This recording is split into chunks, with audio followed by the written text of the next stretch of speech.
And welcome back, ladies and gentlemen, to the YSN Power Hour. It's 3:30, and I promised this guy an interview because he has been just burning the candle at both ends and doing great things for South Range Athletics and the entire NE8. We bring in this time one of the legends, one of my favorites, Mr. Donnie Farron. What's up, brother?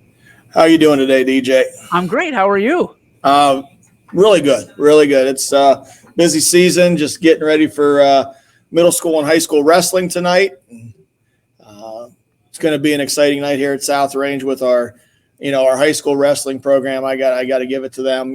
Going to the state duels tournament this weekend in Versailles, and they just were voted the number 1 seed going into that tournament. That's unbelievable. We talk about that. I mean, the atmosphere on Saturday was unbelievable. I mean, that place for being, I don't want to say it wasn't packed, but it felt like it, right? I saw the replay of Michael Lally with that pin. You needed it to win. And that the South Range wrestling team went bananas. And if you haven't seen it, go check it out on YSN. We retweeted it. We did all that. What was it like in the building when that was going on and Michael finally put the pin on? When he got him on his back, our bench, everybody came up, coaches got up.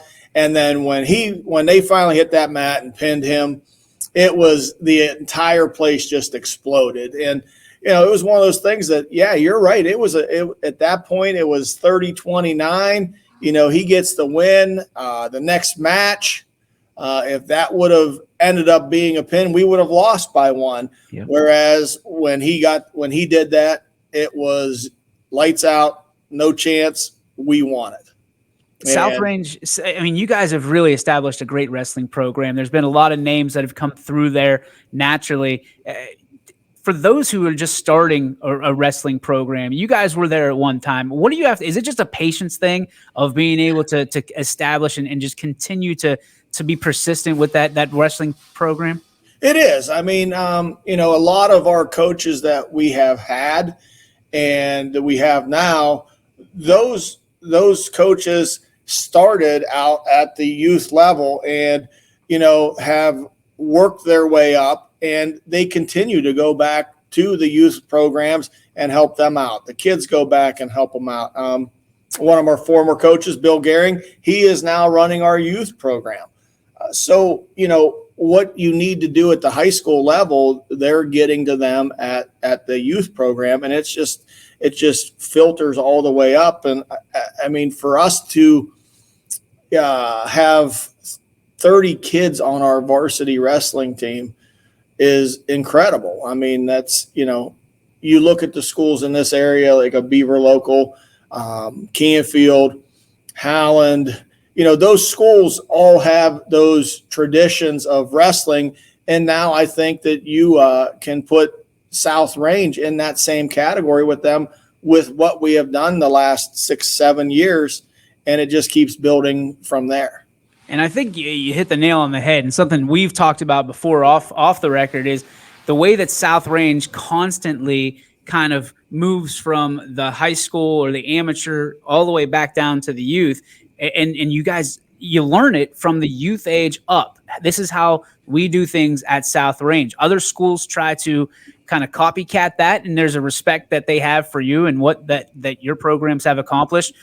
You've said before, and I hope I'm not paraphrasing too rough, is it's important to start the kids out young with the expectations of what it means to wear the burgundy and gold. When you look at the wrestling program, it is a perfect blueprint of what you've done in all the other programs, from your softball programs, your baseball programs, your football programs, things of that nature. How important is it for programs outside of, let's say, South Range to embody that and start saying, okay, we have to know our numbers from the ground up and know what to expect from year to year and know who's going to be coming to our program from year to year? Oh, we would like the other schools in the area not to do that. But it is important because you have to see what you have. You have to adapt. I mean, there's, if you go back to South Range probably 12, 13 years ago, would you ever expect a kid to throw for 2,600 yards? No, maybe in 3 years, but our coaching staff, our football program, they have adapted to what we have here, what type of athletes we have, what skill set they have, and they want to put them in a position to be as successful as they can. And that being said, that goes for all of our programs. Those high school coaches, they have to be involved with your middle school programs, with your youth programs. And, that's why I think that our high school programs are successful, is because we have coaches that are willing to put the time in and do the little things, not just with their own teams, but with all the teams from, kindergarten on up.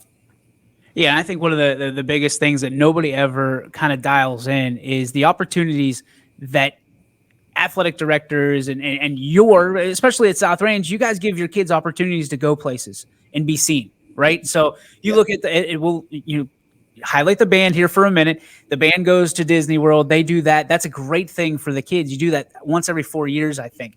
Yes. From an annual situation, you're part of the softball program. You used to be the head coach. Then we took the athletic director. You kind of moved the assistant role. You guys go to Myrtle Beach every year, same as the baseball team. That gives them a different look, gets you to play a little baseball and softball in the sun before you can get things going here. How much does that mean to the kids? How much does it mean to the parents? And how much does it mean to your programs that you're able to do things like that? It does. It means a lot to our kids. I mean, number one, it's a nice advantage just because you never know what the weather will be like here in Northeast Ohio. You could be snowed out. I know one year we went down and nobody played because it snowed here in Youngstown, Ohio. And so we're down there playing in 70-degree sunshine, and no one up here is playing. It gives us that aspect of it. It also gives you the aspect that you're going to go down there and you see some very, very good softball teams from, you hate to say it, but the southern states, they play all year round, and that is a very, very distinct advantage for them. So when you go down there, there's some years we went down, the teams have 27, 28 games in, and we're going on the field for the first time. Is it important to the kids? Yeah, it's important to the kids. I mean, if you go back 2 years ago, they were devastated when they could not go, baseball and softball teams that could not go due to the COVID, because they work for that stuff. There's a lot of things that goes into those trips that, people do not see on the outside. Our baseball and softball coaches, they do a tremendous amount of fundraising. They do things. They have to organize these trips.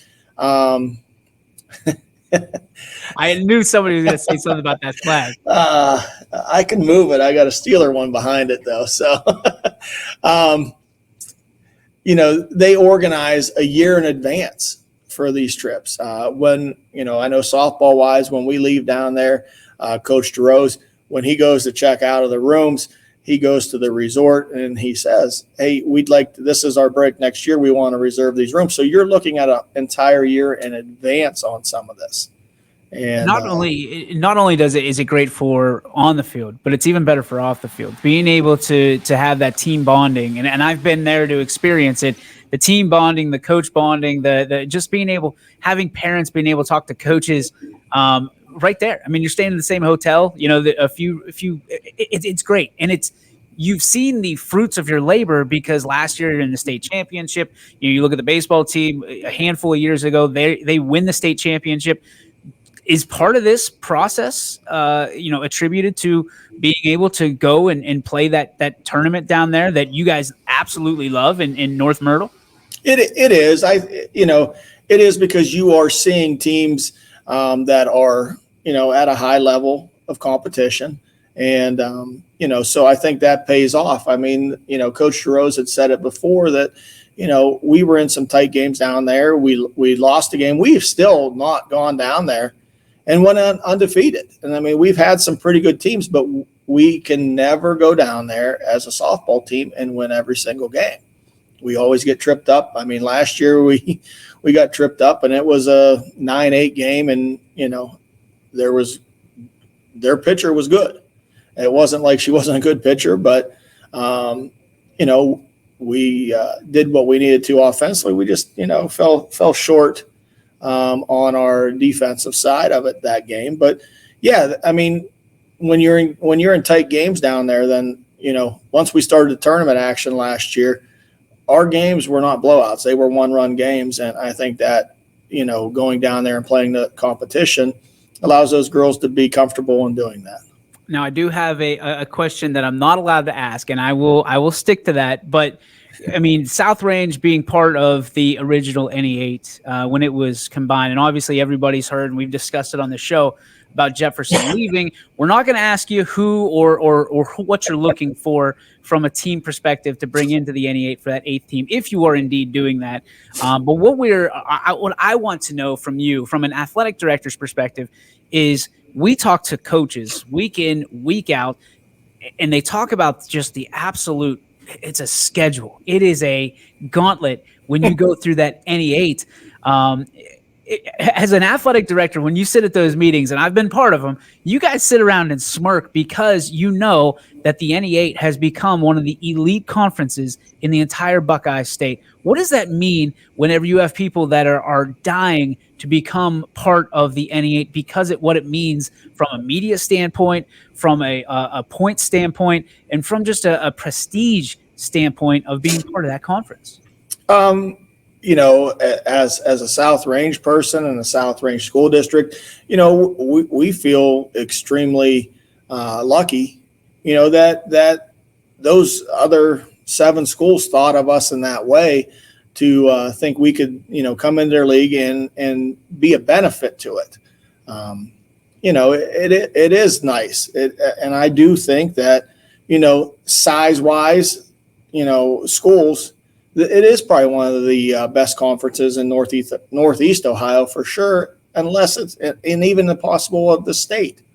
I can only think of one other conference that would compare. You're going to say a conference out west, I'm sure. I sure am. Yeah, and you're right. I mean, with what they do, the MAX conference, what they do every single year, and it's not just football. It's in basketball. It's in baseball. It is. I mean, Versailles, who finally beat Kirtland, for the state finals in football, their wrestling program, that's where it's at, and they're in it this weekend. So it's not just one sport out there; it's all of them. And I don't know how you copy that product that they do out there, but it's incredible what they do. And yeah, that's what we want as a league here. We want to be known as that level is the MAC. I'm interested because there's a ton of teams that I can think of that you could put in that slot and be uber competitive and level up. We're not going to get into that. I promise you. All right. So let's turn the page to this tournament you've put together. Is this the 4th? This will be the 4th year coming? Fifth year coming up. Apologies. Okay. Mm-hmm. So this is something that when YSN started, you said, hey, let's do this. Let's kind of team up on this. And you do all the legwork. I want anybody to think that I'm the guy. I literally just send a broadcaster there and we do it.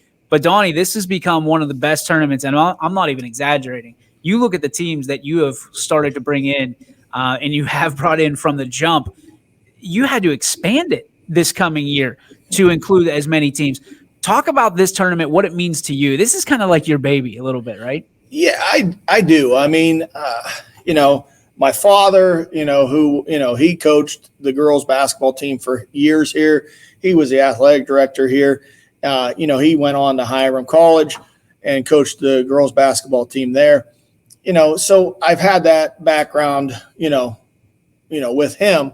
But it was always something in the back of our minds.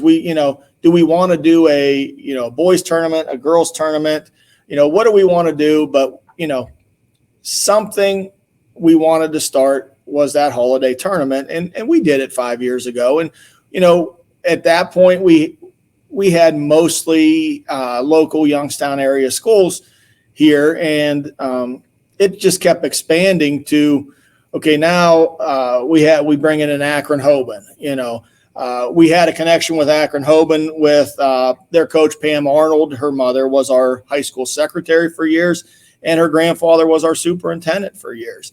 And, so we had a connection with them, and they came over. It it's one of those things when you bring a premier program in like that, it's you look back at them and say, hey, thank you for coming, because that's promoting our classic, our tournament.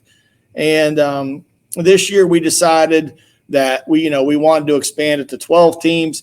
We were hoping we could find 12 teams that would want to come, because with COVID and everything, some teams aren't permitted to travel, are worried about travel, but we ended up getting 12 teams. And then, we get 12 teams, and now I get 2 more teams that say, hey, we want to come. And so we accommodated that. So we're up to 14. And this weekend, I got 1 more definite wants to come and 1 more that's going to check to give me a 100% answer this week. So if we go up to 16 teams, and it's not just here anymore in this Youngstown area, you're talking from Cleveland, and we have teams from Cleveland to Columbus coming to it. So it's exciting.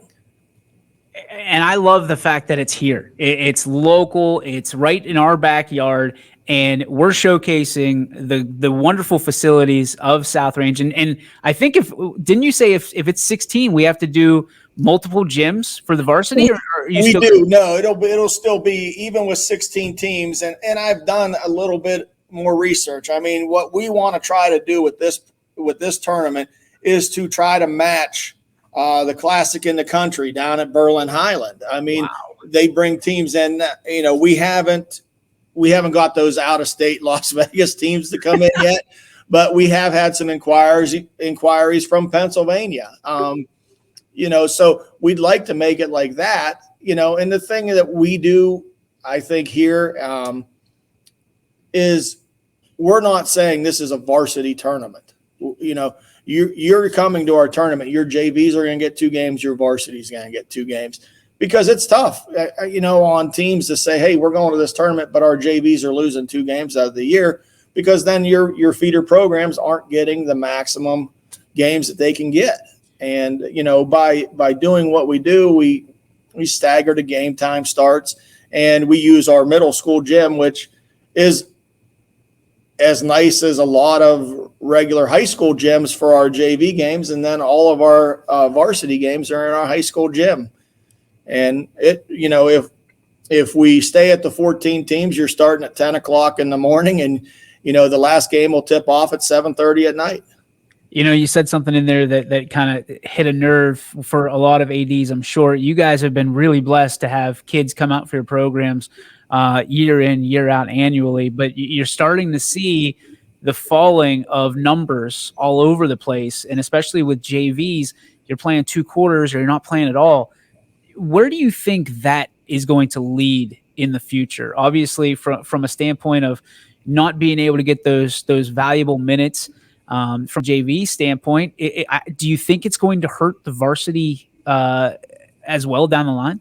Oh, I think down the line it could definitely hurt the varsity program. And I mean, it's everywhere. I mean, you have some very successful programs that the kids just aren't coming out, for it anymore.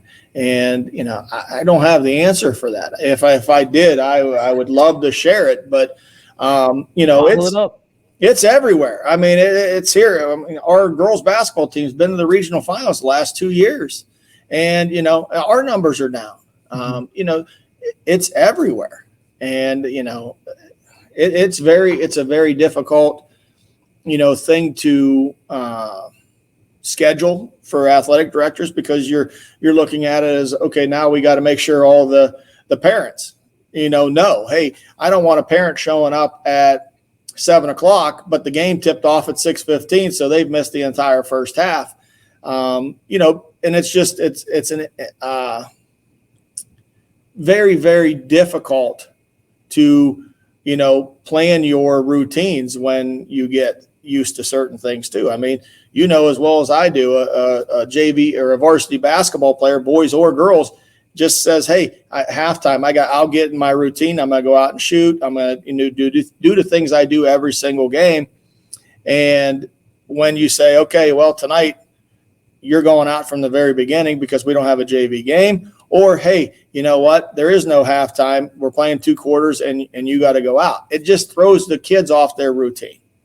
It's been a challenge, and you know, the last question I have for you, and probably not a surprise, is the challenge that you've had to uphold over the last 2.5, 3 years with COVID, things of that nature. Everybody, I mean, I feel for a lot of people in this world with COVID, certainly, but one of the people at least from a professional standpoint that I feel for the most are athletic directors. If you were telling me right now that the only job that I could have is that an athletic director or go flip burgers at McDonald's, I would take the McDonald's job just from the ease of access. I don't care about the money. You guys and girls are vastly underrated and undervalued for what you've had to deal with over this COVID situation. And you're still dealing with it with cancellations. And every time somebody gets a sniffle, you have to give them a test and things of that nature. From your standpoint, on a scale of 1 to 10, when you took the job as athletic director, did you ever imagine in your life that you'd have to deal with the things that you've had to deal with in the last 3 years? There's no way. I mean, one's not even comparable for it. I mean, you don't expect to have to deal with anything like this. I mean, there's a lot of things, you know, when you're on this job that you will have to deal with. But to deal with a pandemic like this and for this long, I would have never guessed it. I would have never in my life thought that. And if somebody would have told me that, I told them they were probably crazy, because you're going on 3 years now. And, you know, things still aren't back to normal. They're getting there. You know, luckily here at South Range, we haven't, and you knock on wood, but we haven't been really knocked down that hard. But there are some schools that, you know, just have shut down for 2 weeks. You know, it deals with not only your school, your teams, you know, but a thing that people don't realize is bus drivers. You know, how do you get to these opposing schools if bus drivers get it? You know, if you may not be in that same routine, if you know your teaching staff, you know, comes down with, you know, a lot of your teaching staff comes down, you have to go to remote learning. It's just not one of those things that you like to do. But I can tell you, every athletic director in this entire area has done a phenomenal job trying to balance and reschedule. And, you know, the coaches and the kids for that part too is, you know, hey, if we got to go 3 days, 4 days in a row, that's what we got to do, because they love the game and they want to play it. Is there one thing that you can't wait to never have to do again after this is all said and done? I hope to never go through this again. You know, my biggest thing was I did not like wearing a mask. Yeah. I did not like wearing one. Never want to have to do that again. You know, now if it means for me to come to work and do my job, then yeah, I'll do that, you know, because we're all here for the kids and, you know, trying to get them the most opportunities they can, you know, so we'll do that stuff. But yeah, that would be the thing I would never want to do again, is wear that mask all day long. And, you know, you're in a gym and, you know, there's people, you know, a lot of people in there and it's hot and you got that mask on. That was probably the worst thing that I had to go through. Unbelievable. Donnie Farron, I appreciate you stopping by. It's a long overdue one, and I'm hoping it won't be that long till you're on here again, man. Thank you so much. Appreciate it, and keep doing what you're doing, man. Yep. Thank you, DJ. Thank you, everything you guys do. You got it, brother. There he goes. Donnie Farron, one of my really, really good friends. And nobody believes this. I tell the story all the time that the first time I met Donnie, he didn't want anything to do with YSN. It was actually a meeting between Dennis Dunham and Donnie and myself where we had to explain it. Now, in Donnie's defense, we didn't have any kind of established website, or we just had a vision and a mission. And he's like, no, nope, don't want it. And now he is one of the biggest advocates. And I can't thank him enough. I mean, he's a great friend now. And listen, we're friends, but he does not hesitate to keep us in line when it comes to making sure those kids come first. He's a great athletic director, a great man, and I'm proud to call him a friend.